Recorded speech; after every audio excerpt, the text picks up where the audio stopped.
ಸರ್ಕಾರಿ ಗುತ್ತಿಗೆಯಲ್ಲಿ ಮೀಸಲಾತಿ ಮಹಾಯುದ್ಧ. ಸದನದಲ್ಲಿ ಓಲೈಕೆ ಪಾಲಿಟಿಕ್ಸ್ ವರ್ಸಸ್ ತುಷ್ಟೀಕರಣದ ಫೈಟ್. ಸರ್ವರಿಗೂ ಸಮಪಾಲು ಸಮಬಾಳು ಅಂತ ಕಾಂಗ್ರೆಸ್ ತಿರುಗೇಟು. ಇದುವೇ ಚದುರಂಗದ ಮೊದಲ ಸ್ಟೋರಿ. ಗುತ್ತಿಗೆ ಮೀಸಲಾತಿ ಗುದ್ದಾಟ.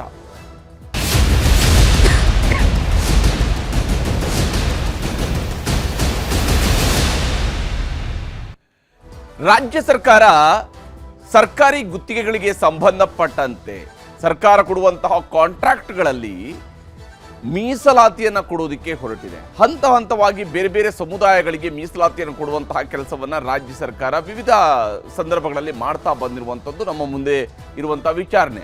ಇದರಲ್ಲಿ ಈಗ ಮುಸಲ್ಮಾನರ ಸೇರ್ಪಡೆಯೂ ಕೂಡ ಆಗಿದೆ, ಅಲ್ಪಸಂಖ್ಯಾತರ ಸೇರ್ಪಡೆಯಾಗಿದೆ. ಈ ವಿಚಾರ ಸಹಜವಾಗಿಯೇ ಬಿಜೆಪಿಗೆ ದೊಡ್ಡ ರಾಜಕೀಯ ಅಸ್ತ್ರವಾಗಿಯೂ ಕೂಡ ಸಿಕ್ಕಿದೆ. ನಿಮ್ಗೆಲ್ಲರಿಗೂ ಕೂಡ ಗೊತ್ತಿದೆ, 2024ರ ಲೋಕಸಭಾ ಚುನಾವಣೆಯ ಸಂದರ್ಭದಲ್ಲಿ ಕರ್ನಾಟಕದ ಮೀಸಲಾತಿ ವಿಚಾರವನ್ನು ಮುಂದಿಟ್ಟುಕೊಂಡು ಪ್ರಧಾನಮಂತ್ರಿ ಮೋದಿಯವರು ಕೂಡ ದೇಶವ್ಯಾಪಿಯಾಗಿ ಪ್ರಚಾರವನ್ನು ಮಾಡಿದ್ದಾರೆ. ಮುಸಲ್ಮಾನರಿಗೆ ವಿಶೇಷವಾದಂತಹ ಮೀಸಲಾತಿಯನ್ನು ಕರ್ನಾಟಕ ಸರ್ಕಾರ ಕೊಡ್ತಿದೆ, ಧರ್ಮದ ಆಧಾರದಲ್ಲಿ ಇವರು ಮೀಸಲಾತಿಯನ್ನು ಕೊಡ್ತಾ ಇದ್ದಾರೆ ಅನ್ನುವಂಥ ಆರೋಪವನ್ನು ಮಾಡ್ತಾ ಬಂದರು. ಈಗ ಮತ್ತೊಂದು ಮೀಸಲಾತಿಯ ಮೂಲಕವಾಗಿ ನೀವು ಏನೇ ಆರೋಪಗಳನ್ನು ಮಾಡಿದರೂ ಕೂಡ ನಾವು ಈ ರೀತಿಯಾದಂತಹ ಮೀಸಲಾತಿಯನ್ನು, ಈ ರೀತಿಯಾದಂತಹ ಸೌಲಭ್ಯವನ್ನು ಕಲ್ಪಿಸುವವರೇ ಅನ್ನುವಂತಹ ಧಾಟಿಯಲ್ಲಿ ಕಾಂಗ್ರೆಸ್ ಕೂಡ ಮುಂದಿನ ಹೆಜ್ಜೆಯನ್ನು ಇಟ್ಟಿರುವಂಥದ್ದು. ಈ ಕಾರಣಕ್ಕಾಗಿಯೇ ಈಗ ಮೀಸಲಾತಿಯ ಗುದ್ದಾಟ ಬಹಳ ದೊಡ್ಡ ಸ್ವರೂಪದಲ್ಲಿ ಸಾಗ್ತಾ ಇದೆ. ಸರ್ಕಾರದ ಗುತ್ತಿಗೆಯಲ್ಲಿ ಮೀಸಲಾತಿಯ ಗುದ್ದಾಟ. ಗುತ್ತಿಗೆಯಲ್ಲಿ ಮುಸ್ಲಿಂ ಮೀಸಲಾತಿಗೆ ಕೇಸರಿ ಪಡೆ ಕೆಂಡಾಮಂಡಲವಾಗಿದೆ. ಮೀಸಲಾತಿಯನ್ನು ಕೊಡ್ತಾ ಇರುವಂಥದ್ದಕ್ಕೆ ಗುತ್ತಿಗೆಯಲ್ಲೂ ಕೂಡ ಮುಸಲ್ಮಾನರಿಗೆ ಮೀಸಲಾತಿಯನ್ನು ಕೊಡ್ತಿದ್ದಾರೆ ಅಂತ ಹೇಳ್ಕೊಂಡು ಕೆಂಡಾಮಂಡಲರಾಗಿದ್ದಾರೆ. ಅಷ್ಟೇ ಅಲ್ಲದೆ ವಿಧಾನಮಂಡಲದ ಒಳಗೂ ಹೊರಗೂ ಕೂಡ ಇದಕ್ಕೆ ಸಂಬಂಧಪಟ್ಟಂತಹ ಜಟಾಪಟಿ ಮುಂದುವರೆದಿದೆ. ಬಹಳ ಮುಖ್ಯವಾಗಿ ಗುತ್ತಿಗೆಯ ಮೀಸಲಾತಿಗೆ ಸಂಬಂಧಪಟ್ಟಂತೆ ನಡೀತಾ ಇರುವಂತಹ ಸಂಘರ್ಷ. ಸರ್ಕಾರ ಸರ್ಕಾರಿ ಗುತ್ತಿಗೆಗಳಲ್ಲಿ ಮೀಸಲಾತಿಯನ್ನು ಕೊಡೋದಕ್ಕೆ ಹೊರಟಿದೆ. 4% ಮುಸಲ್ಮಾನರಿಗೆ ಮೀಸಲಿಟ್ಟಿದೆ ಅನ್ನುವಂಥದ್ದು ಬಿಜೆಪಿ ಮಾಡ್ತಾ ಇರುವಂತಹ ಆರೋಪ. ಸರ್ಕಾರ ಸಮರ್ಥನೆಯನ್ನು ಕೊಡ್ತಾ ಇದೆ. ಕೇವಲ ಮುಸಲ್ಮಾನರಿಗೆ ಮಾತ್ರ ಅಲ್ಲ, ಇದು ಎಲ್ಲ ಅಲ್ಪಸಂಖ್ಯಾತ ವರ್ಗಗಳಿಗೂ ಕೂಡ ಸೇರಿರುವಂತಹ ಮೀಸಲಾತಿಯೇ ಹೊರತು ಇದು ಯಾವುದೇ ರೀತಿಯಾದ ಧರ್ಮದ ಆಧಾರದ ಮೇಲೆ ಕೊಟ್ಟಿರುವಂತಹ ಮೀಸಲಾತಿ ಅಲ್ಲ ಅನ್ನುವಂತಹ ಸಮರ್ಥನೆಯನ್ನ, ಸಮಜಾಯಿಷಿಯನ್ನ ರಾಜ್ಯ ಸರ್ಕಾರ ಕೊಡ್ತಾ ಇದೆ. ಆದರೆ ಮುಸ್ಲಿಮರಿಗೆ ಬಹುಪಾಲು, ಇತರರಿಗೆ ಅಲ್ಪ ಪಾಲು ಅನ್ನುವಂತಹ ನಿಟ್ಟಿನಲ್ಲಿ ಇಲ್ಲಿ ಟೀಕಾ ಪ್ರಹಾರವನ್ನ ಬಿಜೆಪಿಯವರು ಕೂಡ ಮಾಡ್ತಾ ಇದ್ದಾರೆ.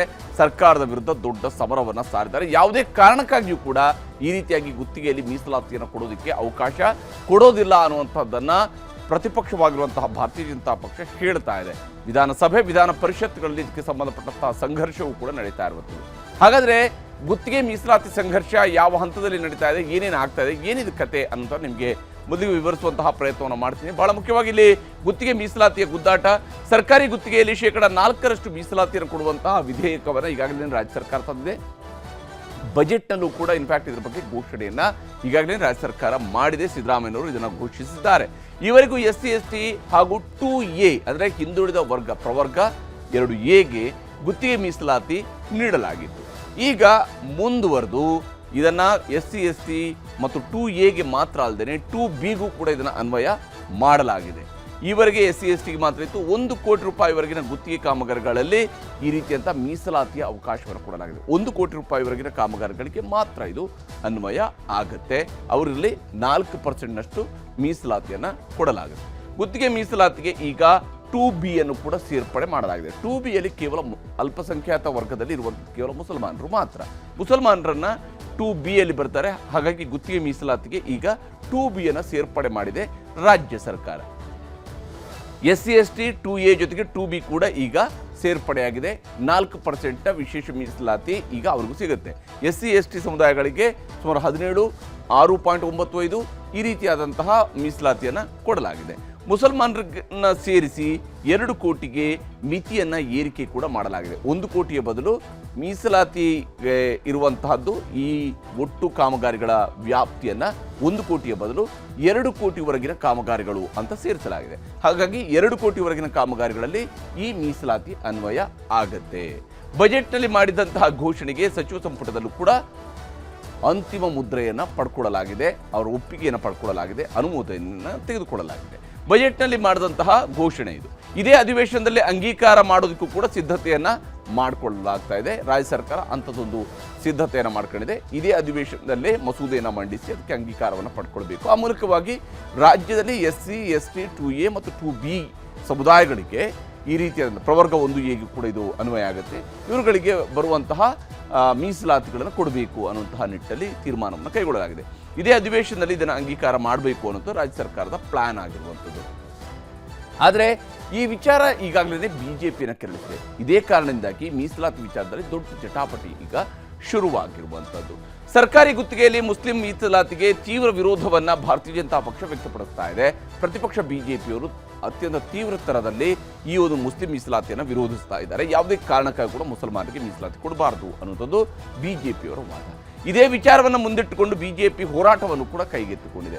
ಯಾವುದೇ ಕಾರಣಕ್ಕಾಗಿಯೂ ಕೂಡ ಮುಸಲ್ಮಾನರಿಗೆ ಇಲ್ಲಿ ರಿಸರ್ವೇಷನ್ ಅನ್ನು ಕೊಡಬಾರ್ದು, ಗುತ್ತಿಗೆ ಕಾಮಗಾರಿಗಳಲ್ಲಿ 4% ರಿಸರ್ವೇಷನ್ ಯಾವುದೇ ಕಾರಣಕ್ಕೂ ಮುಸಲ್ಮಾನರಿಗೆ ಕೊಡಬಾರ್ದು ಅನ್ನೋದು ಬಿಜೆಪಿಯವರ ಹೋರಾಟ. ಧರ್ಮಾಧಾರಿತ ಮೀಸಲಾತಿಗೆ ಅವಕಾಶ ಇಲ್ಲ ಅಂತೇಳಿ ಅವರು ಸಿಟ್ಟನ್ನು ಹೊರಹಾಕ್ತಾ ಇದ್ದಾರೆ. ಸರ್ಕಾರ ಇದನ್ನು 2A 2B ಅನ್ನೋದರ ಮೂಲಕವಾಗಿ ವರ್ಗವಾರು ಅನ್ನುವಂತಹ ರೀತಿಯಲ್ಲಿ ಇದನ್ನು ನೀಡೋದಕ್ಕೆ ಹೊರಡೋದ್ರ ಮೂಲಕವಾಗಿ ಇದು ಧರ್ಮಾಧಾರಿತ ಅಲ್ಲ ಅನ್ನುವಂಥ ಸಮಜಾಯಿಷಿಯನ್ನು ಸರ್ಕಾರ ಕೊಡ್ತಾ ಇದೆ. ಆದರೆ ಪ್ರತಿಪಕ್ಷ ಬಿಜೆಪಿ ಅದನ್ನು ಒಪ್ಕೊಳ್ಳೋಕೆ ತಯಾರಿಲ್ಲ. ಇವರು ಧರ್ಮದ ಆಧಾರಿತವಾಗಿ ಮೀಸಲಾತಿಯನ್ನು ಕೊಡ್ತಾ ಇದ್ದಾರೆ ಅನ್ನೋಂಥ ಆರೋಪವನ್ನು ಮಾಡ್ತಾರೆ. ರಾಷ್ಟ್ರ ಮಟ್ಟದಲ್ಲೂ ಕೂಡ ಇದೇ ವಿಚಾರವನ್ನು ಮುಂದಿಟ್ಟುಕೊಂಡು ಹೋರಾಟವನ್ನು ನಡೆಸುವುದಕ್ಕೆ ಬಿಜೆಪಿ ಮುಂದಾಗಿದೆ.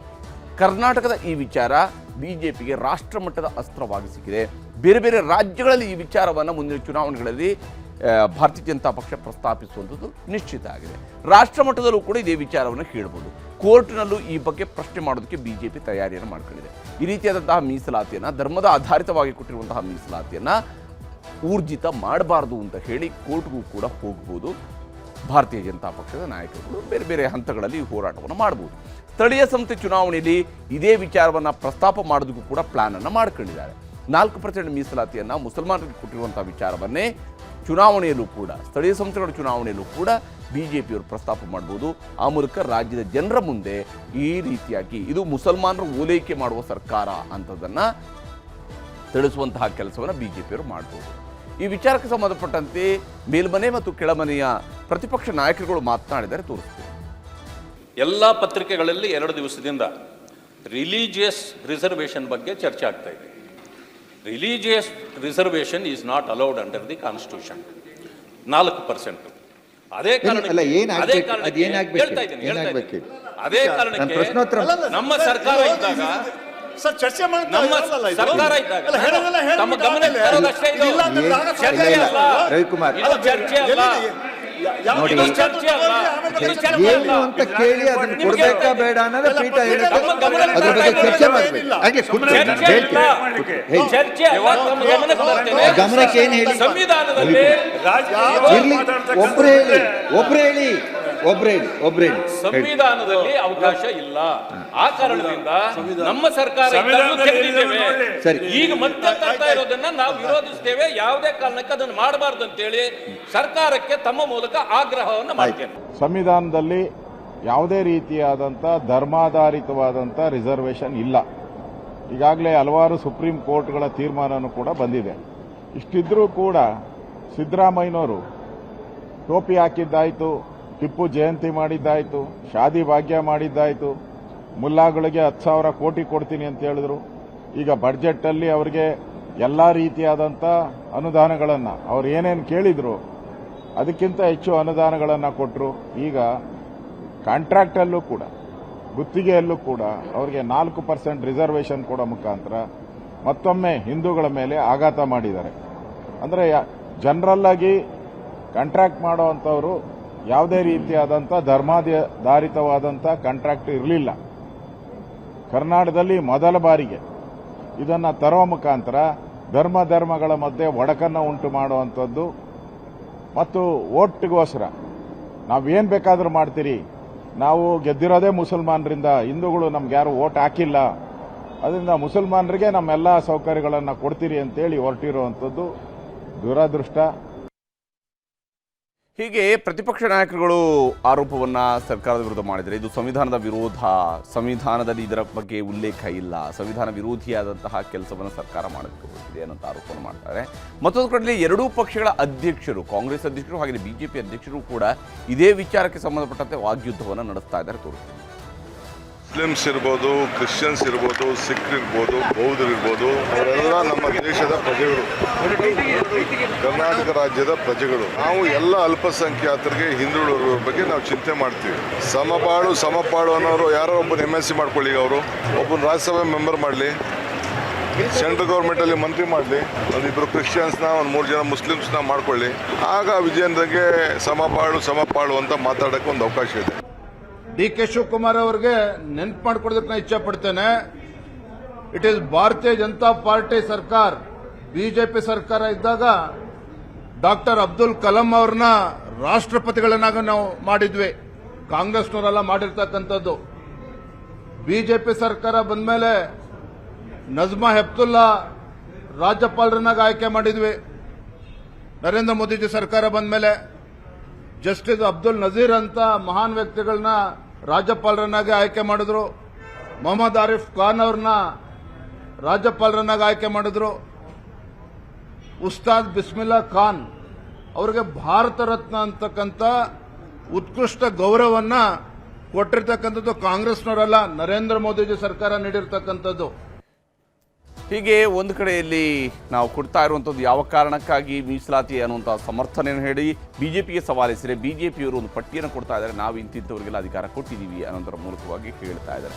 ಇಷ್ಟಕ್ಕೆ ನಿಂತಿಲ್ಲ ಈ ವಾಕ್ಸಮರ. ಕಾಂಗ್ರೆಸ್ನ ಸಚಿವರುಗಳು ಕೂಡ, ಸರ್ಕಾರದ ಸಚಿವರುಗಳು ಕೂಡ ಬಿಜೆಪಿಯ ವಿರುದ್ಧ ವಾಕ್ಸಮರವನ್ನು ಮುಂದುವರಿಸಿದರೆ ಸಮರ್ಥನೆ ಮಾಡ್ಕೊಂಡಿದ್ದಾರೆ. ಯಾವ ಕಾರಣಕ್ಕಾಗಿ ಈ ಮೀಸಲಾತಿಯನ್ನು ಕೊಟ್ಟಿದ್ದೀವಿ ಅನ್ನೋದನ್ನು ಹೇಳ್ತಾ ಇದ್ದಾರೆ, ತೋರಿಸ್ತೀನಿ. ಅಲ್ಲೇ ಬರೀ ಮುಸ್ಲಿಮೇ ಆಗ್ತಾ ಇರ್ತಾರ.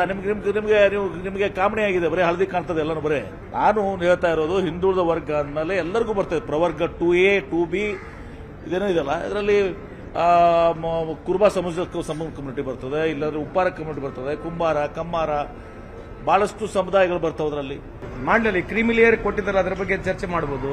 OBC ಕೂಡ ಒಂದು ಇನ್ಕಮ್ ಲಿಮಿಟ್ ಮೇಲೆ ಇರ್ತಕ್ಕಂಥವ್ರಿಗೆ ಅಲೋ ಮಾಡ್ತಾ ಇದ್ದಾರೆ, ಇದ್ರ ಬಗ್ಗೆನೂ ಚರ್ಚೆ ಮಾಡಬೇಕು ಅಲ್ವಾ. ಈ ಕ್ರೀಮಿ ಲೇಯರ್ಗೆ 10% ರಿಸರ್ವೇಷನ್ ಕೊಟ್ಟಿದೆ ಕೇಂದ್ರ ಸರ್ಕಾರ. ಇದು ಯಾರಿಗೆ ಅನುಕೂಲ ಆಗುತ್ತೆ? 10% ಕ್ರೀಮಿ ಲೇಯರ್ಗೆ ಕೊಟ್ಟಿರ್ತಕ್ಕಂಥದ್ದು ಇದು ಯಾರಿಗೆ ಅನುಕೂಲ ಆಗುತ್ತೆ? ಇದರ ಬಗ್ಗೆ ವ್ಯಾಪಕವಾಗಿ ಚರ್ಚೆ ಆಗಬೇಕಲ್ವಾ. ರಾಜ್ಯದ ಸಮಸ್ಯೆಗಳನ್ನು ನಾವು ಸಮರ್ಪಕವಾಗಿ ನಿಭಾಯಿಸ್ತಾ ಇದ್ದೀವಿ. ಅವರು ರಾಜ್ಯದ ವಿಚಾರಗಳನ್ನು ಬಿಟ್ಟು ಬೇರೆ ಬೇರೆ ವಿಚಾರಗಳಿಗೆ ಅವರು ಆದ್ಯತೆ ಕೊಡ್ತಾರೆ. ಆದ್ಯತೆ ಕೊಡೋದ್ರಿಂದ ಏನಾಗುತ್ತೆ, ಅವರಿಗೆ ವಿಚಾರಗಳು ಅವ್ರ ಹತ್ರ ಇಲ್ಲದೇ ಇದ್ದಾಗ ಮತ್ತು ಸರ್ಕಾರ ಚೆನ್ನಾಗಿ ನಾವು ಕೆಲಸ ಮಾಡ್ತಾ ಇದ್ದಾಗ ಅವರಿಗೆ ಬೇರೆ ಕ್ಷುಲ್ಲಕ ಕಾರಣಗಳನ್ನು ತಗೊಂಡು ಇವತ್ತು ಪ್ರೊಟೆಸ್ಟ್ ಮಾಡೋದು, ಮಹಾತ್ಮ ಗಾಂಧಿ ಸ್ಟ್ಯಾಚ್ಯೂ ಮುಂದೆ ಕೂತ್ಕೊಂಡು ಧರಣಿ ಮಾಡೋದು, ಈ ಥರದ್ದೆಲ್ಲ ಕೂಡ ಮಾಡ್ತಾ ಇದ್ದಾರೆ. ಹೀಗೆ ಸರ್ಕಾರ ತನ್ನ ನಡೆಯನ್ನು ಸಮರ್ಥಿಸ್ಕೊಳ್ತಾ ಇದೆ. ಯಾವ ಕಾರಣಕ್ಕೆ ಆದರೆ ಸರ್ಕಾರದ ಸಚಿವರುಗಳಲ್ಲೂ ಕೂಡ ಕ್ಲಾರಿಟಿ ಇಲ್ಲ ಅನ್ನೋದು ಸ್ಪಷ್ಟ ಆಗಿದೆ. 2Bಯನ್ನು ಸೇರ್ಪಡೆ ಮಾಡಿದಾಗ ಅಲ್ಲಿ ಕ್ರಿಶ್ಚಿಯನರು ಬರುವುದಿಲ್ಲ, ಅಲ್ಲಿ ಜೈನರು ಬರೋದಿಲ್ಲ, ಅಲ್ಲಿ ಬೇರೆ ಯಾವುದೇ ರೀತಿಯಾದಂಥ ಧರ್ಮದವರು ಬರೋದಿಲ್ಲ. 2B ಅನ್ನುವಂಥದ್ರಲ್ಲಿ ಬರುವಂಥದ್ದು ಒಂದು ಧರ್ಮದವರು ಮಾತ್ರನೇ, ಅದು ಮುಸ್ಲಿಮರು ಮಾತ್ರನೇ ಬರುವಂಥದ್ದು 2Bಯಲ್ಲಿ ಬಂದಾಗ. ಇದನ್ನು ಯಾರು ಕೂಡ ಅಲ್ಲಿ ಮಾತನಾಡ್ತಾರೆ. ಇನ್ನು 2A 2B ಎಲ್ಲವನ್ನು ಕೂಡ ಸೇರಿಸ್ತಾರೆ. 2A ಆಲ್ರೆಡಿ ಇದೆ ಅಲ್ಲಿ, ಕುರುಬ ಸೇರಿದಂತೆ ಇತರೆ ಯಾವ್ಯಾವ ಸಮುದಾಯಗಳು ಹಿಂದುಳಿದ ವರ್ಗದ ಅಡಿಯಲ್ಲಿ ಬರ್ತವೆ ಆ ಸಮುದಾಯಗಳಿರುವಂಥ ಮೀಸಲಾತಿ ಆಲ್ರೆಡಿ ಇದೆ ಅದು. ಆದರೆ ಈಗ ಹೆಚ್ಚುವರಿಯಾಗಿ ಸೇರ್ಪಡೆ ಮಾಡ್ತಾ ಇರುವಂಥದ್ದು 2Bಯನ್ನು ಸೇರ್ಪಡೆ ಮಾಡಿರುವಂಥ ವಿಚಾರಕ್ಕೆ ಸಂಬಂಧಪಟ್ಟಂತೆ ಮತ್ತು ಒಟ್ಟಾರೆಯಾಗಿ 2 ಕೋಟಿಗೆ ಏರಿಕೆ ಮಾಡಿರುವಂಥದ್ರಲ್ಲಿ ಎಲ್ಲ ಸಮುದಾಯಗಳನ್ನು ಕೂಡ ಏರಿಕೆ ಮಾಡಿರುವಂಥದ್ದು. ಈ ರೀತಿಯಾಗಿ ಎರಡನ್ನೂ ಜೊತೆ ಸೇರಿಸಿರುವಂತಹ ಕೆಲಸವನ್ನು ಸರ್ಕಾರ ಮಾಡಿರುವಂಥದ್ದು ಸ್ಪಷ್ಟ ಇದೆ. ಆದರೆ ಕೆಲವು ಸಚಿವರುಗಳು ಇದರ ಬಗ್ಗೆ ಸ್ಪಷ್ಟನೆ ಕೊಡ್ತಾರೆ. ಇನ್ನೊಂದು ಕಡೆ ಬಿಜೆಪಿಯವರಿಗೆ ಇದೇ ವಿಚಾರ ಬಹಳ ದೊಡ್ಡದಾಗಿ, ಯಾಕಂದರೆ 4% ಮೀಸಲಾತಿಯ ಮೂಲಕವಾಗಿಯೇ ಎಲ್ಲ ಮೀಸಲಾತಿನ ಅವ್ರಿಗೆ ಕೊಟ್ಟಿದ್ದಾರೆ ಅನ್ನೋ ರೀತಿಯಲ್ಲಿ ಬಿಂಬಿಸುವ ಪ್ರಯತ್ನವನ್ನು ಬಿಜೆಪಿಯವರು ಕೂಡ ಮಾಡ್ತಾರೆ. ಈ ಮೂಲಕ ನೋಡಿ ಇವರು ಕೇವಲ ಮುಸಲ್ಮಾನರ ಓಲೈಕೆ ಮಾಡ್ತಿದ್ದಾರೆ ಅನ್ನೋದನ್ನು ಬಿಂಬಿಸುವ ಪ್ರಯತ್ನವನ್ನು ಬಿಜೆಪಿಯವರು ಮಾಡ್ತಾ ಇದ್ದಾರೆ ಹೊರತು ವಾಸ್ತವ ಏನು ಅನ್ನೋದನ್ನು ಕೂಡ ಅವರು ಕೂಡ ಜನರ ಮುಂದೆ ಇಡ್ತಾ ಇಲ್ಲ ಅನ್ನೋದು ಕೂಡ ಇಲ್ಲಿ ಗೋಚರಿಸ್ತಾ ಇರುವಂತಹ ಅಂಶಗಳು ಇವರ ಮಾತುಗಳ ಮೂಲಕವಾಗಿ. ಇನ್ನು ಎರಡನೇ ಸುದ್ದಿ ಕಡೆಗೆ ಹೋಗೋಣ. ವಿಧಾನಸಭೆಯಲ್ಲಿ ರಾಜ್ಯಪಾಲರ ಭಾಷಣದ ಮೇಲೆ ಸಿಎಂ ಉತ್ತರ, ಕರಿಮಣಿ ಮಾಲೀಕ ಮಾತಿಗೆ ತಿರುಗೇಟು, ಗ್ಯಾರಂಟಿ ವಿಚಾರದಲ್ಲೂ ವಿಪಕ್ಷಗಳಿಗೆ ಸಿಎಂ ಪಂಚ್. ಇದುವೇ ಚದುರಂಗದ ಎರಡನೇ ಸ್ಟೋರಿ. ಕಲಾಪದಲ್ಲಿ ಕರಿಮಣಿ ಕದನ.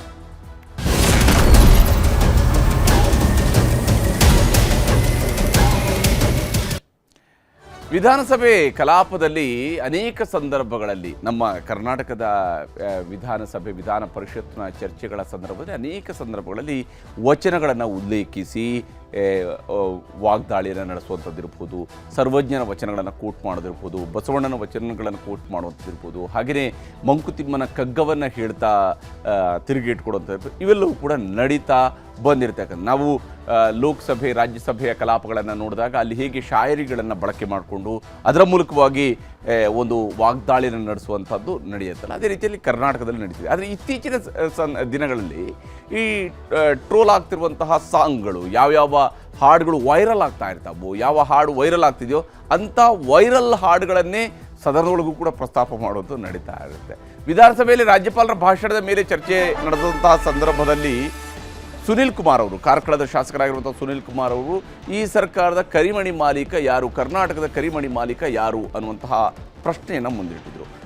ಇವತ್ತು ಮುಖ್ಯಮಂತ್ರಿ ಸಿದ್ದರಾಮಯ್ಯನವರು ಸದನದಲ್ಲಿ ಸುದೀರ್ಘವಾದಂಥ ಉತ್ತರವನ್ನು ಕೊಟ್ಟಿದ್ದಾರೆ. ವಿಪಕ್ಷಗಳು ಗ್ಯಾರಂಟಿ ವಿಚಾರದಲ್ಲಿ ಏನೇನೆಲ್ಲ ಪ್ರಸ್ತಾಪ ಮಾಡಿದ್ವು ಅದಕ್ಕೆ ಸಿಎಂ ಲೆಫ್ಟ್ ಟು ರೈಟ್ ತೆಗೆದುಕೊಳ್ಳುವಂತಹ ಕೆಲಸವನ್ನು ಕೂಡ ಮಾಡಿದರು.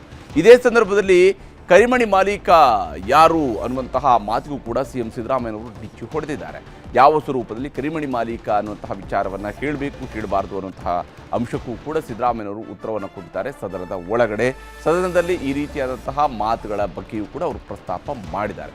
ಹಾಗಾದರೆ ಯಾವ ಕಾರಣಕ್ಕಾಗಿ ಕರಿಮಣಿ ಕದನ ನಡೆದಿದೆ ಅನ್ನೋದನ್ನು ಕೂಡ ನಿಮಗೆ ಹೇಳ್ತೀನಿ. ಭಾಳ ಮುಖ್ಯವಾಗಿ ಸದನದ ಒಳಗಡೆ ಇವತ್ತು ನಡೆದಿರುವಂತಹ ಒಟ್ಟು ಮುಖ್ಯಮಂತ್ರಿಯವರ ಉತ್ತರ, ಈ ಹಿಂದೆ ಸುನೀಲ್ ಕುಮಾರ್ ಅವರು ಹೇಳಿದಂತಹ ಮಾತು, ಅದಕ್ಕೆ ಇವತ್ತು ಸಿದ್ದರಾಮಯ್ಯನವರು ಕೊಟ್ಟಿರುವಂಥ ಉತ್ತರ, ಮತ್ತು ವಿಶೇಷವಾಗಿ ಗ್ಯಾರಂಟಿಗಳ ಬಗ್ಗೆ ಒಂದು ಆಕ್ಷೇಪವನ್ನು ಮತ್ತು ಆತಂಕವನ್ನು ಪ್ರತಿಪಕ್ಷದವರು ವ್ಯಕ್ತಪಡಿಸಿದರು. ಈ ಗ್ಯಾರಂಟಿಗಳನ್ನು ನೀವು ನಿಲ್ಲಿಸ್ತಾ ಇದ್ದೀರಾ ಅನ್ನುವಂತಹ ಪ್ರಶ್ನೆಯನ್ನು ಪದೇ ಪದೇ ಕೇಳಿದ್ರು. ಇದಕ್ಕೂ ಕೂಡ ಸಿದ್ದರಾಮಯ್ಯನವರ ಕಡೆಯಿಂದ ಒಂದು ಅಭಯ ಸಿಕ್ಕಿದೆ.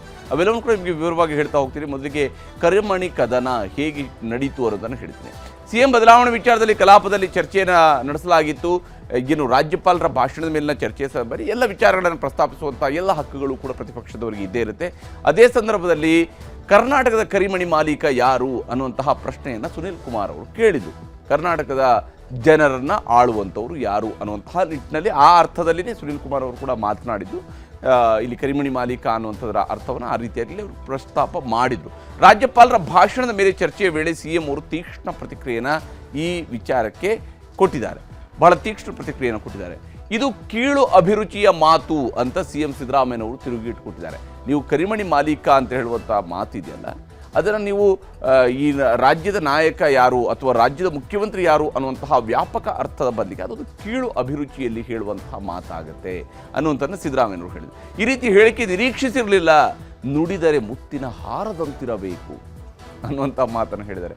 ನುಡಿದರೆ ಮುತ್ತಿನ ಹಾರದಂತಿರಬೇಕು ಅನ್ನುವಂತಹ ಮಾತುಗಳನ್ನು ಉಲ್ಲೇಖ ಮಾಡಿದ್ದಾರೆ. ಬಸವಣ್ಣನವರ ಮಾತನ್ನು ಉಲ್ಲೇಖಿಸಿ ವಿಪಕ್ಷಗಳಿಗೆ ಸಿದ್ದರಾಮಯ್ಯನವರು ತಿರುಗೇಟು ಕೊಡುವಂತಹ ಕೆಲಸವನ್ನು ಇವತ್ತು ವಿಧಾನಸಭೆಯಲ್ಲಿ ಮಾಡಿದ್ದಾರೆ.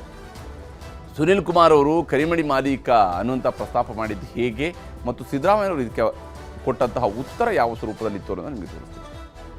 ಹೆಚ್ಚು ಅವಧಿಯ ಅದಕ್ಕೆ ಮುಖ್ಯಮಂತ್ರಿ ಆಗಬೇಕು ಅಂತ ಒಂದು ಚರ್ಚೆ ಶುರುವಾಗಿದೆ. ಆಯ್ತಾ, ಹೆಚ್ಚು ಬಜೆಟ್ಗಳನ್ನು ಮಂಡಿಸಿದ್ರು, ಹೆಚ್ಚು ಅವಧಿಯ ಮುಖ್ಯಮಂತ್ರಿ ಆಗಬೇಕು ಅಂತ ಒಂದು ಚರ್ಚೆ ಶುರುವಾಗಿದೆ. ನಮ್ದೇನು ತಕರಾರಿಲ್ಲ ಅದಕ್ಕೆ. ಅವ್ರ ಕೈ ತಿರ್ಬಿಡಿ, ನಾವು ಒಟ್ಟಾಗಿ ಎಲ್ಲೂ ರೀತಿ ನಿಮಗೆ ಹೊರಿತಾ ಇರ್ಬೇಕೀಗ, ನಮಗೇನಿಲ್ಲ. ನಾವು ಅದಕ್ಕೆ ಹೇಳಿದಲ್ಲ ಬಜೆಟ್ ಕರಿಮಣಿ ಮಾಲೀಕ ಯಾರಂತ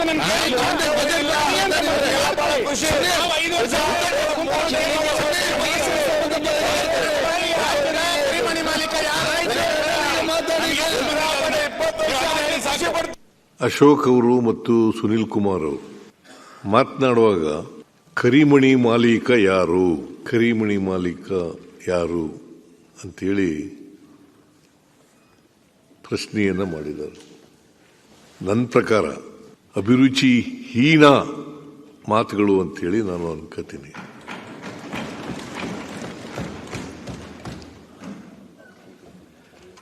ನಾನು ವಿರೋಧ ಪಕ್ಷದ ನಾಯಕರಾದಂಥ ಮಾನ್ಯ ಅಶೋಕ್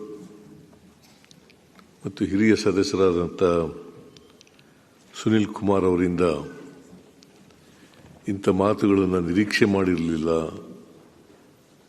ಅಂತೇಳಿ ಸದನದಲ್ಲಿ ತಿಳಿಸಲಿಕ್ಕೆ ಬಯಸ್ತಾ ಇದ್ದೇನೆ. ಮುಖ್ಯಮಂತ್ರಿಗಳು ಒಂದು ನಿಮಿಷ ಈಲ್ಡಾದ್ರೆ ಈಗ ಪದೇ ಪದೇ ಎದ್ದೇಳಬೇಡಿ. ಅಲ್ಲ, ನಾನು ಮಾತಾಡೋ ಒಂದೇ ಸಾರಿ ಈಲ್ಡ್ ಆಗಿದ್ದದು. ಹೌದಾ? ಸರಿ, ನಾನು ಒಂದೇ ಸಾರಿ ಈಲ್ಡ್ ಆಗಿದ್ದದು. ಸನ್ಮಾನ್ಯ ಅಧ್ಯಕ್ಷರೇ, ಈ ದಿನನಿತ್ಯ ಪತ್ರಿಕೆಗಳಲ್ಲಿ ನಾವೇನು ಹೇಳಿಕೆ ಕೊಡ್ತಾ ಇಲ್ಲ, ನಿಮ್ಮ ಶಾಸಕರೇ ಕೊಡ್ತಾ ಇದ್ದಾರೆ, ಮಂತ್ರಿಗಳೇ ಕೊಡ್ತಾ ಇದ್ದಾರೆ. ಇಡೀ ರಾಜ್ಯದಲ್ಲಿ ಮುಖ್ಯಮಂತ್ರಿಗಳು ಸಿದ್ದರಾಮಯ್ಯನವರಾದ್ಮೇಲೆ ದಿನನಿತ್ಯ ಪತ್ರಿಕೆಯಲ್ಲಿ ವಾರದಲ್ಲಿ ಒಂದು ಸುದ್ದಿ ಇದ್ದೇ ಇರ್ತತೆ. ಮುಖ್ಯಮಂತ್ರಿಗಳ ಬದಲಾವಣೆ, ಅವ್ರ ಮನೆಯಲ್ಲಿ ಡಿನ್ನರ್ ಪಾರ್ಟಿ, ಇವ್ರ ಮನೆಯಲ್ಲಿ ಬ್ರೇಕ್ಫಾಸ್ಟ್ ಪಾರ್ಟಿ, ಡೆಲ್ಲಿಗೆ ಹೋದ್ರು, ಡೆಲ್ಲಿಗೆ ಹೋಗಿ ಏನು ಭೇಟಿ ಮಾಡಿದ್ರು, ಈ ಥರದ ಚರ್ಚೆ 2.5 ವರ್ಷಕ್ಕೆ ಬದಲಾಗ್ತಾರೆ. ಈ ಥರದ್ದೆಲ್ಲ ಚರ್ಚೆ ನಿಮ್ಮ ಪಾರ್ಟಿಯಲ್ಲೇ. ಎಲ್ಲರೂ ಬಹಳಷ್ಟು ಜನ ನಿಮ್ಮನ್ನು ಸಪೋರ್ಟ್ ಮಾಡೋರು ಇದ್ದಾರೆ, ನಿಮ್ಮನ್ನು ವಿರೋಧ ಮಾಡೋರು ಇದ್ದಾರೆ. ನಾನು ಕಳೆದ ಅಧಿವೇಶನದಲ್ಲೂ ಕೇಳಿದ್ದೀನಿ. ನಾನು ಡಿ ಕೆ ಶಿವಕುಮಾರ್ ಅವರು ಕೂತಿದ್ರು, ಮುಂದಿನ ಬಡ್ಜೆಟ್ ಸಿದ್ದರಾಮಯ್ಯವ್ರು ಮಂಡಿಸ್ತಾರ ಅಂತ. ಇಲ್ಲ, ಕಾಂಗ್ರೆಸ್ ಅವರು ಮಂಡಿಸ್ತಾರೆ ಅಂತ. ಅಲ್ಲೂ ಕ್ವಶನ್ ಮಾರ್ಕ್ ಇಡ್ತಾರೆ. ಎಲ್ಲ ಕಡೆ ಕ್ವಶನ್ ಮಾರ್ಕ್ಗಳೇ ಜಾಸ್ತಿ ಆಗಿದೆ. ಆ ಕ್ವಶನ್ ಮಾರ್ಕ್ಗಳು ಜಾಸ್ತಿ ಆಗಿರೋದಕ್ಕೆ ನಾವು ಪ್ರಸ್ತಾಪ ಮಾಡಿರೋದು. ಇದು ಅಭಿರುಚಿ ಪ್ರಶ್ನೆ ಅಲ್ಲ, ರಾಜ್ಯದ ಹಿತದೃಷ್ಟಿಯಿಂದ ನಾವು ಮಾತಾಡಿದ್ದು. ರಾಜ್ಯಕ್ಕೆ ಒಬ್ಬ ಹಕ್ಕುದಾರ ಬೇಕು, ರಾಜ್ಯದಲ್ಲಿ ಪರ್ಮನೆಂಟ್ ಮುಖ್ಯಮಂತ್ರಿ ಇರಬೇಕು. ಪರ್ಮನೆಂಟ್ ಮುಖ್ಯಮಂತ್ರಿ ಎಲ್ಲ ಅಧಿಕಾರಿಗಳು ಕೆಲಸ ಮಾಡ್ತಾರೆ, MLA ಕೆಲಸ ಮಾಡ್ತಾರೆ ಅನ್ನೋ ದೃಷ್ಟಿಯಿಂದ ನಾವು ಹೇಳಿದ್ದು. ಅಭಿರುಚಿ ಹೀನ ಅಲ್ಲ, ಒಂದು ಗಟ್ಟಿಯಾದಂತ ಒಂದು ನಾಯಕತ್ವ ಇರಬೇಕು ಅಂತ ನಿಮ್ಗೆ ಹೇಳಿದಿರಿ. ನೀವು ಬೇಡ ಅಂತ ಹೇಳಿದ್ರೆ ನಮ್ದೇನು ಅಬ್ಜೆಕ್ಷನ್ ಇಲ್ಲ. ಹೀಗೆ ಇಲ್ಲಿ ಅಭಿರುಚಿ ಹೀನವಾಗಿರುವಂತಹ ಮಾತು ಅನ್ನೋದರ ಮೂಲಕವಾಗಿ ಅವರು ಹೇಳಿದರೆ. ಇನ್ನು ಕೃಷ್ಣ ಜಲಭಾಗ್ಯದ ವಿಚಾರದಲ್ಲೂ ಕೂಡ ಕೌಂಟರ್ ಕೊಟ್ಟಿದ್ದಾರೆ. ಸದನದಲ್ಲಿ ಪ್ರತಿಧ್ವನಿಸಿದ ಕೃಷ್ಣ ಜಲಭಾಗ್ಯ ನಿಗಮದ ಅನುದಾನ, ಜಲಭಾಗ್ಯ ನಿಗಮಕ್ಕೆ ಕೊಟ್ಟಿರುವಂತಹ ಅನುದಾನದ ಬಗ್ಗೆ ಬಿಜೆಪಿ ಶಾಸಕ ಯತ್ನಾಳ್ ಅವರ ಪ್ರಶ್ನೆಗೆ ಮುಖ್ಯಮಂತ್ರಿ ಸಿದ್ದರಾಮಯ್ಯನವರು ಫುಲ್ ಕ್ಲಾಸ್ ಅನ್ನು ಕೂಡ ತೆಗೆದುಕೊಂಡಿದ್ದಾರೆ. ಇಲ್ಲಿ ಕೇಂದ್ರದಲ್ಲಿ ಮಂತ್ರಿ ಆಗಿದ್ದವರು ನೀವು ಸುಳ್ಳು ಹೇಳಬೇಡಿ ಅನ್ನುವಂತಹ ಮಾತುಗಳನ್ನು ಕೂಡ ಸದನದಲ್ಲಿ ಸಿದ್ದರಾಮಯ್ಯನವರು ಹೇಳಿದ್ದಾರೆ. CM ಆಗುವ ಆಸೆ ಇಟ್ಟುಕೊಂಡವರಿಗೆ ಈ ಮಾತು ಸರಿಯಲ್ಲ. ನೀವು ಮುಖ್ಯಮಂತ್ರಿ ಆಗುವಂಥ ಆಸೆ ಇಟ್ಕೊಂಡಂಥವ್ರು ನಿಮಗೆ ಇಂತಹ ಮಾತು ಸರಿಯಾದಂಥದ್ದು ಅಲ್ಲ ಅನ್ನೋದನ್ನು ಹೇಳಿದ್ದಾರೆ. ಯಡಿಯೂರಪ್ಪ ಹಾಗೂ ವಿಜೇಂದ್ರ ವಿಚಾರದಲ್ಲೂ ಕೂಡ CM ಕೌಂಟರ್ನ ಕೊಡುವಂತಹ ಕೆಲಸವನ್ನು ಮಾಡಿದ್ದಾರೆ. ಕೃಷ್ಣ ಜಲಭಾಗ್ಯ ನಿಗಮಕ್ಕೆ ಸಂಬಂಧಪಟ್ಟಂತೆ ಸರ್ಕಾರದ ಕೊಟ್ಟಿರುವಂಥ ಅನುದಾನ ಕಡಿತ ಆಗಿದೆ ಅನ್ನುವಂತಹ ವಿಚಾರದಲ್ಲಿ ಯತ್ನಾಳ್ರು ಹೇಳಿರುವಂತಹ ಮಾತುಗಳಿಗೆ ತಿರುಗೇಟು ಕೊಡುವಂತಹ ಸಂದರ್ಭದಲ್ಲಿ ಯತ್ನಾಳ್ರ ಮುಖ್ಯಮಂತ್ರಿ ಆಸೆಯನ್ನು ಕೂಡ ಸಿದ್ದರಾಮಯ್ಯನವರು ಸದನದಲ್ಲಿ ಪ್ರಸ್ತಾಪ ಮಾಡಿದರು. ಯತ್ನಾಳ್ ಹಾಗೂ ಸಿದ್ದರಾಮಯ್ಯನವರ ನಡುವೆ ಯಾವ ಸ್ವರೂಪದ ವಾಗ್ಯುದ್ಧ ನಡೆದಿದೆ ಅನ್ನೋದನ್ನು ನಿಮಗೆ ತೋರಿಸ್ತೀನಿ. ಈ 2 ವರ್ಷದಲ್ಲಿ 1030 ಕೋಟಿ ಮಾತ್ರ ಕೊಟ್ಟಿರೋದು. ಅದರಿಂದ ನಿಮ್ಗೇನಾದ್ರು ಮಾಹಿತಿ ಕೊರತೆ ಇದ್ರೆ ದಯಮಾಡಿ ಇಷ್ಟನ್ನ ಮುಂದೆ ಇನ್ನೆಲ್ಲರ ಮಾಡುವಾಗ ಜನರಿಗೆ ತಿಳಿಸ್ತಕ್ಕಂಥ ಕೆಲಸವನ್ನ ಮಾಡಿ. ಅಧ್ಯಕ್ಷರೇ, ಈಗ ಇನ್ನು ಬಜೆಟ್ ಮ್ಯಾಗ ನಾ ಮಾತಾಡೋದಿನ ಅವಾಗ ಎಲ್ಲ ನಾನು ಏನು ನನ್ನ ಬಲ್ಲಿ ಏನು ದಾಖಲೆದೋ ಅದನ್ನು ನಾನು ಸದನಕ್ಕೆ ತಿಳಿಸ್ತೀನಿ. ನಾ ಯಾವುದೇ ಅಂಕಿ ಸಂಖ್ಯೆಗಳನ್ನು ನಾನೇ ಕಪೋಲ ಕಲ್ಪಿತವಾಗಿ ಈಗ ಹೇಳಿದ್ನಲ್ಲ, ಅದೇ ನನ್ನ ಬಲ್ಲಿನ ದಾಖಲೆ ಅದ್ರಿ. ಈಗ ನಾ ತಗೊಂಡ್ ಬಂದಿಲ್ಲ. ಈ ಬಜೆಟ್ ಮ್ಯಾಗ ನಾ ಮಾತಾಡೋದಿನ ಅವಾಗ ನಾವೆಲ್ಲಾನು ಏನದ ಕೇಂದ್ರ ಸರ್ಕಾರ ಯಾವ್ಯಾವ ಯೋಜನೆಗೆ ಎಷ್ಟು ಕೊಟ್ಟಿದೆ, ನೀವು ಬಜೆಟ್ನಲ್ಲಿ ಈ ಸಲ ಕೃಷ್ಣಾ ಮೇಲ್ದಂಡೆಗೆ ಯೋಜನೆಗೆ ನೀವು ಎಷ್ಟು ಹಣ ಇಟ್ಟಿರಿ ಅದನ್ನು ನೀವು ಮೊದಲು ಬಹಿರಂಗ ಪಡಿಸ್ರಿ. ಒಂದು ರೂಪಾಯಿ ಇಟ್ಟಲ್ಲ ನೀವು. ಹಾಗಂತೇಳಿ ಸದನದಲ್ಲಿ ಸುಳ್ಳು ಹೇಳದ ಯಾರು ಮಾತಾಡ. ಈಗ ಇದು ಟೋಟಲಿ ಅನ್ಟ್ರೂ. ನೀವು ಕೇಂದ್ರದಲ್ಲಿ ಮಂತ್ರಿ ಆಗಿದ್ದವರು, ಸೀನಿಯರ್ ಮೆಂಬರ್ ಆಗಿರೋರು, ಮುಂದೆ ಮುಖ್ಯಮಂತ್ರಿ ಆಗಬೇಕು ಅಂತ ಆಸೆ ಇಟ್ಕೊಂಡಿರೋರು, ಅವರೇ ಅಟ್ಟೆ ಆಗ್ಬೇಕನ್ನು ಯಾರಿದ್ದವರು ನಾವು ಯಾಕೆ ಆಗ್ಬಾರ್ದು? ಸಾಮಾನ್ಯ ಒಬ್ಬ ನಂದೇನ್ ತಕರಾರು ಇಲ್ಲ. ಅವ್ರು ಏನ್ ಹೇಳಿದ್ದಾರೆ? 224 ಜನರಲ್ಲಿ 224 ಜನರಲ್ಲಿ ಯಾರು ಬೇಕಾದ್ರೂ ಆಗ್ಬೋದು. ಅಪ್ಪ ಕಡೆನ ಮಗ ಆಗ್ಬೇಕನ್ನು ಅಂತ ಮುಖ್ಯಮಂತ್ರಿ ಯಾಕೆ ಮಾತಾಡ್ತಾರೆ? ಏನಾಗಿದೆ? ಜನರ ಆದೇಶ, ಎಲ್ಲರ ಅಪ್ಪ ಕೂಡ ಅಲ್ಲ. ಈಗ ಅಧ್ಯಕ್ಷರೇ, ಆಯ್ತು. ಹೀಗೆ ಯತ್ನಾಳ್ರ ಮುಖ್ಯಮಂತ್ರಿ ಆಸೆಯನ್ನು ಕೂಡ ಕೆಣಕಿನೇ ಇವತ್ತು ಸಿದ್ದರಾಮಯ್ಯನವರು ಉತ್ತರವನ್ನು ಕೊಟ್ಟರು. ಇದರ ಜೊತೆಗೇ ಗ್ಯಾರಂಟಿಗಳ ಭವಿಷ್ಯವನ್ನು ಕೂಡ ಹೇಳಿದ್ದಾರೆ. ಸದನದಲ್ಲಿ ಗ್ಯಾರಂಟಿಗಳ ಬಗ್ಗೆ CM ಸಿದ್ದರಾಮಯ್ಯನವರು ಉತ್ತರವನ್ನು ಕೊಟ್ಟಿದ್ದಾರೆ. ರಾಜ್ಯದಲ್ಲಿ 5 ವರ್ಷವೂ ಕೂಡ ಈ ಗ್ಯಾರಂಟಿ ಮುಂದುವರಿಯುತ್ತೆ ಅಂತ ಹೇಳಿ, ನಮ್ಮ ಗ್ಯಾರಂಟಿಗಳ 5 ವರ್ಷ ಕೂಡ ನಿಲ್ಲೋದಿಲ್ಲ ಅನ್ನುವಂತಹ ಭರವಸೆಯನ್ನು ಸದನಕ್ಕೆ ಸಿದ್ದರಾಮಯ್ಯನವರು ಕೊಟ್ಟಿದ್ದಾರೆ. ಅಂದರೆ ಗ್ಯಾರಂಟಿಯ ಫಲಾನುಭವಿಗಳಿಗೂ ಕೂಡ ಇದರ ಮೂಲಕವಾಗಿ ಒಂದು ಧೈರ್ಯವನ್ನು ಹೇಳುವಂತಹ ಕೆಲಸವನ್ನು ಸಿದ್ದರಾಮಯ್ಯನವರು ಮಾಡಿದ್ದಾರೆ. ಯಾವ ಕಾರಣಕ್ಕೂ ಕೂಡ 5 ವರ್ಷಗಳ ಕಾಲ ಇದು ನಿಲ್ಲೋದಿಲ್ಲ. ಕೇಂದ್ರದ BJP ಕೂಡ ನಮ್ಮ ಯೋಜನೆಯನ್ನು ಕಾಪಿ ಮಾಡಿದೆ. ಕೇಂದ್ರದಲ್ಲಿ BJPಯವರು ಕೂಡ ನಮ್ಮ ಯೋಜನೆಗಳನ್ನು ಕಾಪಿ ಮಾಡ್ಕೊಂಡಿದ್ದಾರೆ. ಈ ಗ್ಯಾರಂಟಿಗಳನ್ನು BJPಯವರು ಮೊದಲಿಗೆ ವಿರೋಧ ಮಾಡಿದ್ರು. ಅದರಿಂದ ಸರ್ಕಾರದ ಬೊಕ್ಕಸ ಖಾಲಿ ಆಗುತ್ತೆ ಅಂತ ಹೇಳಿದರು. ಪ್ರಧಾನಮಂತ್ರಿಯವರು ಕೂಡ ಇದನ್ನು ಟೀಕೆ ಮಾಡಿದರು, ಈ ಯೋಜನೆಗಳನ್ನು ಟೀಕೆ ಮಾಡೋ ಕೆಲಸವನ್ನು ಮಾಡಿದರು. ಆದರೆ BJPಯವರು ನಮ್ಮ ಗ್ಯಾರಂಟಿಗಳನ್ನು ಈಗ ಕಾಪಿ ಮಾಡ್ತಿದ್ದಾರೆ, ಬೇರೆ ಬೇರೆ ರಾಜ್ಯಗಳಲ್ಲಿ ಇದನ್ನು ಜಾರಿಗೆ ತರೋದಕ್ಕೆ ಹೊರಟಿದ್ದಾರೆ, ಬೇರೆ ಬೇರೆ ರಾಜ್ಯಗಳಲ್ಲಿ ಈ ಗ್ಯಾರಂಟಿಗಳನ್ನು ಘೋಷಣೆ ಮಾಡ್ತಾ ಇದ್ದಾರೆ ಅನ್ನುವಂತಹ ಮಾತುಗಳನ್ನು ಸಿದ್ದರಾಮಯ್ಯನವರು ಹೇಳಿದ್ದಾರೆ. ಸಿದ್ದರಾಮಯ್ಯನವರು ಮಾತನ್ನು ನಿಮಗೆ ತೋರಿಸ್ತಾರೆ. ನಮ್ಮ ಕಾರ್ಯಕ್ರಮಗಳನ್ನು, ವಿಶೇಷವಾಗಿ ಗ್ಯಾರಂಟಿ ಯೋಜನೆಗಳನ್ನು ನೀವು ಅಷ್ಟೇ ಅಲ್ಲ, ಈ ದೇಶದ ಪ್ರಧಾನಮಂತ್ರಿಗಳಾಗಿದ್ದಂಥ ನರೇಂದ್ರ ಮೋದಿಯವರು ಕೂಡ ಟೀಕೆ ಮಾಡಿದರು. ಟೀಕೆ ಮಾಡಿದವರು, ವಿರೋಧ ಮಾಡಿದವರು ಪಾರ್ಲಿಮೆಂಟ್ ಎಲೆಕ್ಷನ್ನಲ್ಲಿ ಮೋದಿ ಕಿ ಗ್ಯಾರಂಟಿ 2024 ಪಾರ್ಲಿಮೆಂಟ್ ಎಲೆಕ್ಷನ್ನಲ್ಲಿ ಹೇಳಿದ್ರು. ಆಮೇಲೆ ಅನೇಕ ರಾಜ್ಯಗಳಲ್ಲಿ ಕಾಪಿ ಮಾಡಿಬಿಟ್ರಿ ಸರ್. ಆಮೇಲೆ ಅಶ್ವಥ್ ನಾರಾಯಣ್ ಆಮೇಲೆ ಏನಾದ್ರು ಕೇಳ್ರಿ, ಮತ್ತೇನು ಇಂಟ್ರೆಸ್ಟಿಂಗ್ ಇರಲ್ಲ ಸರ್. ಹೇಳಿದಾಗ ಅಲ್ಲೇ ಒಂದ್ ಸ್ವಲ್ಪ ಹಂಗಂತ ಹೇಳಿದ್ರೆ ಎಲ್ಲ ಮಾನ್ಯ ಸದಸ್ಯರುಗಳು ತಾಳ್ಮೆಯಿಂದ ನಿಮ್ಮನ್ನು ಕೇಳಿಸ್ಕೊತಾ ಇದೀವಿ ಸರ್. ಅಶ್ವಥ್ ಅವರೇ, ಹೀಗೆ ಗ್ಯಾರಂಟಿಗಳನ್ನು ಯಾವುದೇ ಕಾರಣಕ್ಕೂ ನಿಲ್ಲಿಸೋದಿಲ್ಲ ಅಂತ ಹೇಳ್ಕೊಂಡು ಸಿದ್ದರಾಮಯ್ಯವರು ಹೇಳಿದ್ದಾರೆ. ಈ ಮೂಲಕ ರಾಜ್ಯದಲ್ಲಿ ಗ್ಯಾರಂಟಿ ಫಲಾನುಭವಿಗಳಿಗೂ ಕೂಡ ಧೈರ್ಯ ಹೇಳುವಂತಹ ಮಾತ್ರ ಮಾಡಿದರು ಮತ್ತು BJPಯವರನ್ನ ರಾಜಕೀಯವಾಗಿ ಟೀಕಿಸುವಂತಹ ಕೆಲಸವನ್ನು ಕೂಡ ಇದೇ ಸಂದರ್ಭದಲ್ಲಿ ಸಿದ್ದರಾಮಯ್ಯವರು ಮಾಡಿದ್ದಾರೆ. ಒಟ್ಟಿನಲ್ಲಿ ಸದನದ ಒಳಗಡೆ ಬಹಳಷ್ಟು ಇಂಟ್ರೆಸ್ಟಿಂಗ್ ಆಗಿರುವಂತಹ ವಾಗ್ಯುದ್ಧ ನಡೆದಿರುವಂಥದ್ದು. ಇದಾಗಿತ್ತು ಇವತ್ತಿನ ಚದುರಂಗ. ನಮಸ್ಕಾರ.